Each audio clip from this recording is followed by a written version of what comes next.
Let's see.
I don't know why this thing keep going out.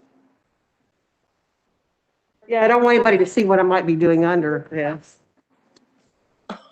You know, who knows, or playing poker by myself under the table.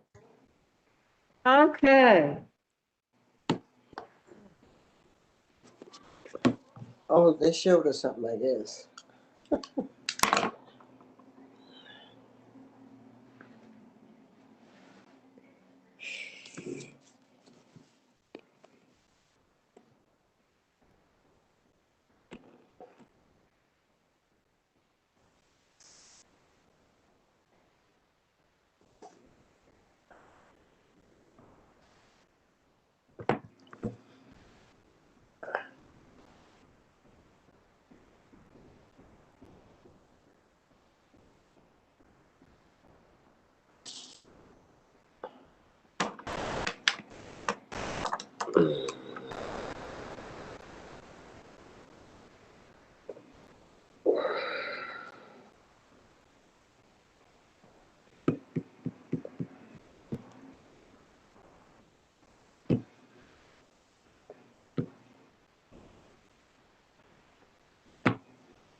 I don't know what the shit this is on my screen. Take it off.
I'm trying to get in a good location.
Let's see. It's live.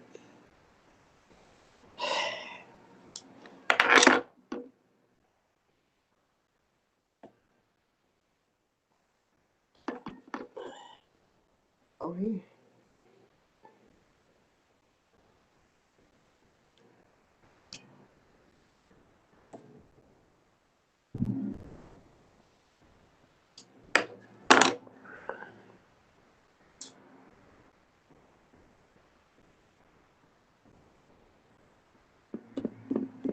What is this?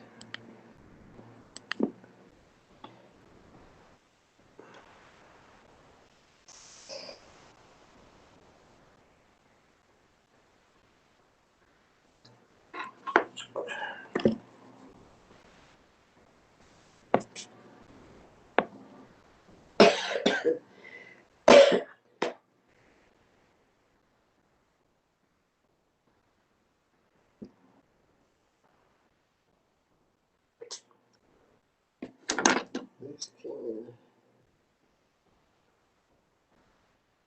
Ooh.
She is fully vaccinated and ready to rock and roll. Isn't that right, Director Webb?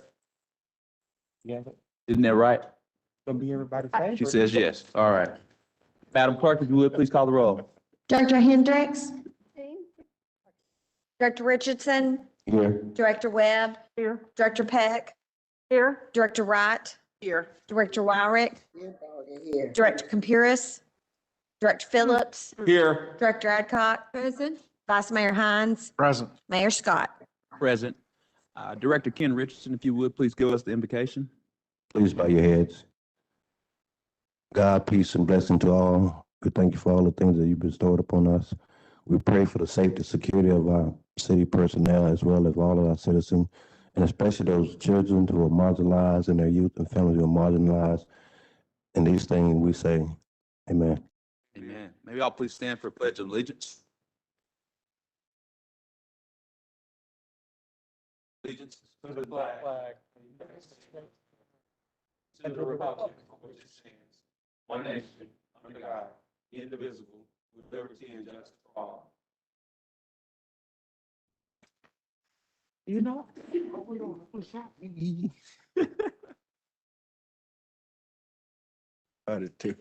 All right, we have one addition to the agenda and one withdrawal to the agenda.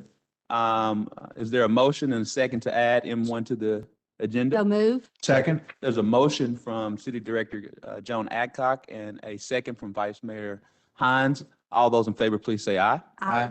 All those opposed, please say nay. Ayes have it. Before we get started, I want to take a point of special privilege. Mr. Ryan Webb, if you would, could you go to the podium for us, please?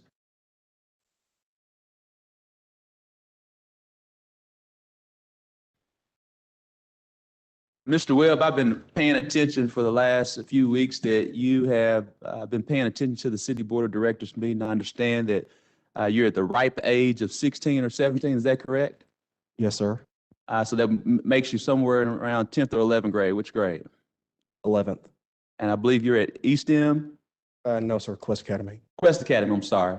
I just want to say, Tom, that, on behalf of the city of Little Rock, we do appreciate that when we see our youth, who are our most precious asset, attend and be civically engaged and understand what's going on here at City Hall.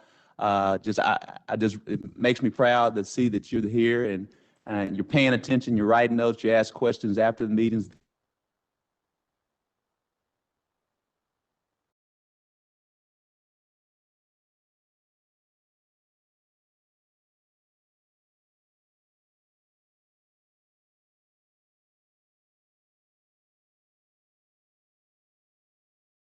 You already got in? All right, good deal. I believe you were a member, weren't you a member of Boys State? Yes, sir, I was. Huh? Yes, sir, I was. Well, we know that they just don't let anyone in there. We know how stellar a person you was at Little Rock Central High. You go to school too, Mayor. That is true, Mayor. They did not let me in the board site. They didn't let you? I was rejected. Well, they let City I know. Director That's what I'm saying. They don't let everybody in. Well, you have to apply to get in Central, so everybody can't get in the Central. So I'm sorry, sir. You had to go to Parkview, because you had to apply to get in Central, sir. Oh, wow. All right, we won't have this friendly rivalry start right now between LRC schools. It makes, look, Mr. Director Hendricks is having fun as well. Yes, ma'am. I believe we have one question from item M1 from Director Adcock. Yes.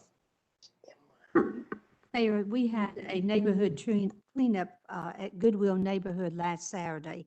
And I was just amazed at how many recycling bins were sitting in the backyard or over on the side of the house that was not being used. They're full of trash and just standing there collecting water. So how much do we charge for an extra recycling cart if someone needs it and it's because of abuse? We'll have to get.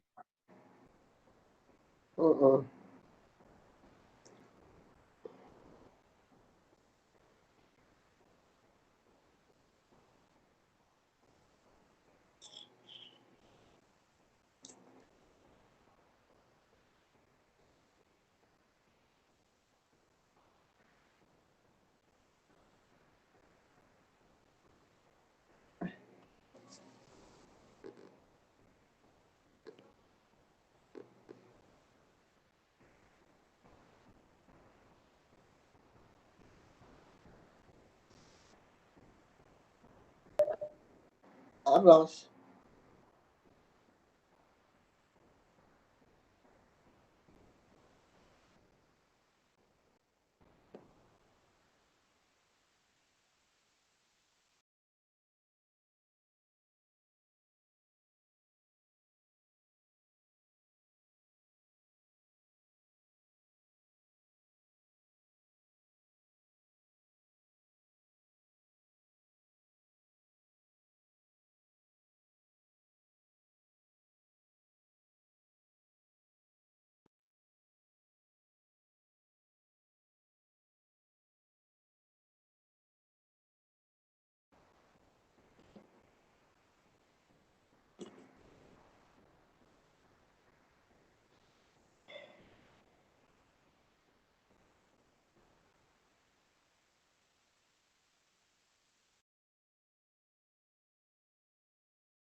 Then what I am muted.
Application by La Arandis Taquero Incorporated located at 4721 Baseline Road, Suites C, D, and E, Little Rock, Arkansas, for operations as a public club permit from the Arkansas Beverage Control Division of the Arkansas Department of Finance and Administration to declare an emergency and for the purposes, an ordinance to amend Little Rock, Arkansas ordinance number 21,891 of July 21st, 2020, to include fees payable to Waste Management of Arkansas for additional curbside recycling containers provided at the request of Little Rock residents, declare an emergency and for the purposes, first reading. Move to suspend the rules and place on second reading. Second. There's a motion and a second. Before we take the vote, Mr. Steve Giles. You signed up for a card to speak against? 4? Well, do you not want to? That's the reason why you signed the card. Can't. Mayor, Mr. Giles is for number 20, which is to carry out the intent of the board when it passed the ordinance. But our friends with the Alcoholic and Beverage Control Board wanted some magic words. So his is an amendment just to have the magic words so they can apply. Mr. Giles, do you have anything else to add? No, Your Honor, Mr. Carpenter has done a very good job in drafting the ordinance in compliance with ABC requirements, and the language is there. And my clients have been trying to get their restaurant open for 2 years, and they can't get their alcoholic beverage permit without this ordinance. If we can get it to the ABC this week, they'll be on the April agenda. Awesome. There's been a motion second. All those in favor, please say aye. Aye. All those opposed, please say nay. Ayes have it. Thank you so much, Mr. Giles. And Mayor, let me add to Mr. Giles, that is in Ward 2, I believe. I have not received any opposition or any complaints about that business being open. Thank you, Director Henderson. Thank you, Mr. Giles. Yes. Thank you so much. We'll now move into citizens' communication. Ms. Wait, Jack- that was only first reading. Oh, sorry. Second reading. An ordinance to vacate and abandon a portion of Geyer Springs Road at the Union Pacific Railroad crossing in the city of Little Rock, Arkansas, pertaining to the elimination of a certain abandoned street railroad crossing. An ordinance to amend Little Rock, Arkansas Revised Code, Chapter 13, Article 2, Division 3, Section 13-60, to adopt and enforce a 1-foot freeboard requirement for all residential buildings constructed, substantially improved, and/or reconstructed due to substantial damage throughout the special flood hazard area of the city of Little Rock, Arkansas. An ordinance to adopt pursuant to 12 Act 112 of 2017, approving the filing of an application by La Arandis Taquiera Incorporated, located at 4721 Baseline Road, Suites C, D, and E, Little Rock, Arkansas, for operations as a private club permit from the Arkansas Beverage Control Division of the Arkansas Department of Finance and Administration to declare an emergency. An ordinance to amend Little Rock, Arkansas ordinance number 21,891 to include fees payable to Waste Management of Arkansas for additional curbside recycling containers provided at the request of Little Rock residents to declare an emergency. Second reading. We suspend the rules and place on third and final reading. Second. There's a motion second. All those in favor, please say aye. Aye. All those opposed, please say nay. Ayes have it. Third reading. An ordinance to vacate and abandon a portion of Geyer Springs Road at the Union Pacific Railroad crossing in the city of Little Rock, Arkansas, pertaining to the elimination of a certain abandoned street railroad crossing.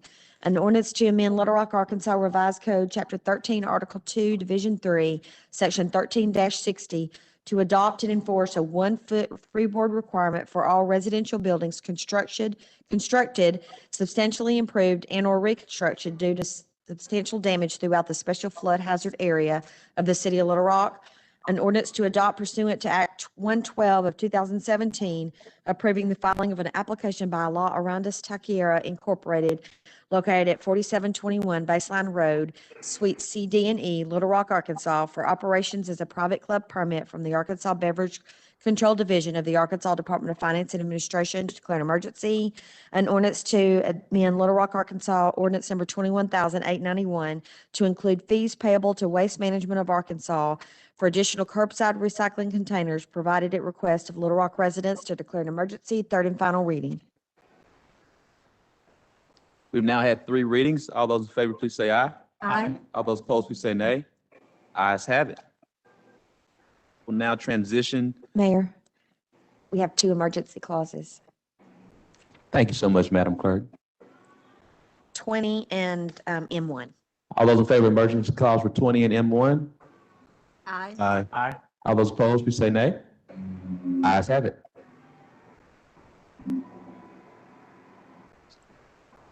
We'll now transition to citizens' communication. We have a citizen communication from Ms. Shayla Hooks.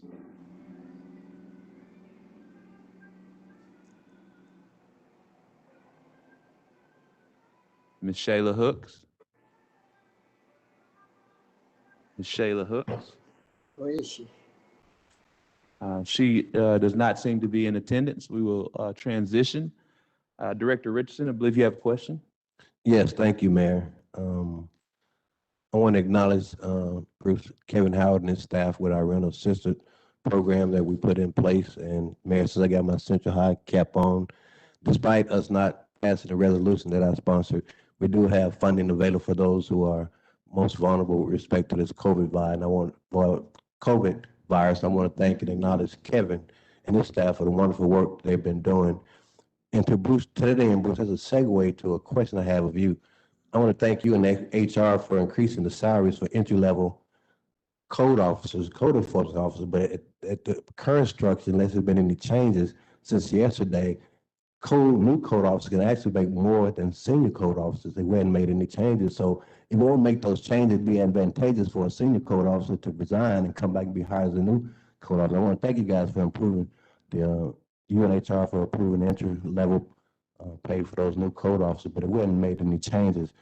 The way it is now, people who have the most experience will actually get paid less than the people who are coming on board. Director Richardson, as the board is aware, and you all approved an increase in 2019 for across the board increase for code officers, and well-deserved. We constantly, with our human resources department and any position that is that we have either a high turnover or a retention issue, we constantly review those. And so there is a little confusion out there, and I talked to both Director Howard and Director Witherall, and they're actually meeting tomorrow to work our way through that. Well, thank you, Mr. Moore. And I do know in code enforcement officers, we do have a 20% turnover rate, and that's unacceptable. I think that's in due part to the salary that we're paying them has less to do with the actual work that they're doing. And I would hope that you guys will be able to finalize this and get this all sorted out, because as it's been structured right now, senior code officer, we're making less than new code officers, the newly hired code officers. And I think that's kind of interesting. It's amazing and amusing. Well, first of all, I want to say that, again, nothing had been approved. So I think that whoever you might be talking to so it got to my attention just recently, and it'll be addressed. I understand it hadn't been approved. I understand you're still working on it. I just wanted to go on the record of letting you know my thoughts about that issue. So I know you guys are still working on it, but I wanted to make sure that works its way into the conversation as you debate these much needed increases. Thank you, Bruce. And second question, real briefly, where are we with summer employment?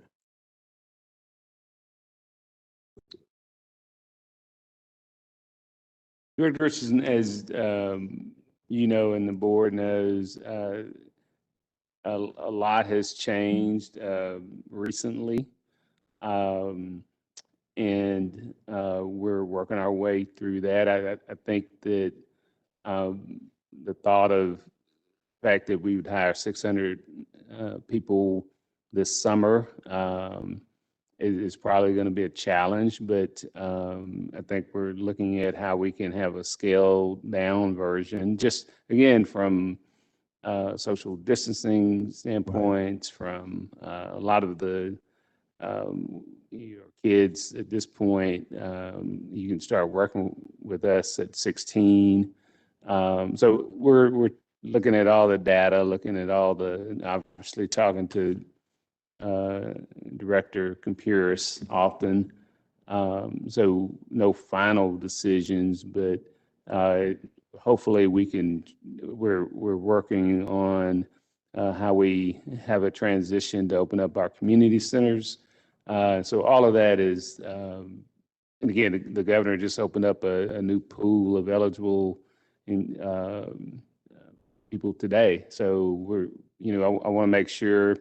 It was just a week ago or 2 weeks ago that we got approval to vaccinate our employees, and I think that was critical, especially our employees that are around kids and the community center. So I'm very glad that we're making progress in that area as far as vaccinations, and I believe we'll have some type of program this summer, but it might not be 600 children.